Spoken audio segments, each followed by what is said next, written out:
যারা চিন্তা করছে মিনি জার্নালগুলো কিনবা তাদের জন্য আজকের আমার এই ভিডিও। কি কিনবা নাকি কিনবা না কনফিউজড? তাহলে এই ভিডিওটা দেখো। আমি ওপেন করছি এই রাউন্ড মিনি স্কেচ বুকটাকে। আরে বাবা খুল না, বাবা খুলে না কেন? হ্যাঁ খুলেছে।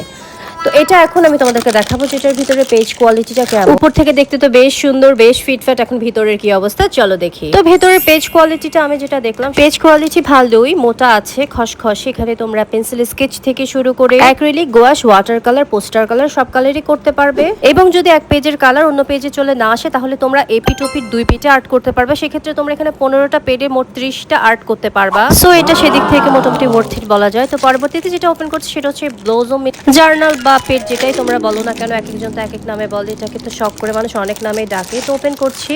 তো এটার পেজ কোয়ালিটি সম্পর্কে এখন আমি তোমাদেরকে বলবো। এটার পেজ কোয়ালিটি যেটা আমি দেখলাম সেটা হচ্ছে উপরের পেজ যেটা সেটাতে আর্ট করতে পারবা, পরের পেজে কোনো আর্ট করতে পারবা না। তো সেক্ষেত্রে এখানে 20টা পেজ থাকলে 20টা আর্ট করতে পারবা।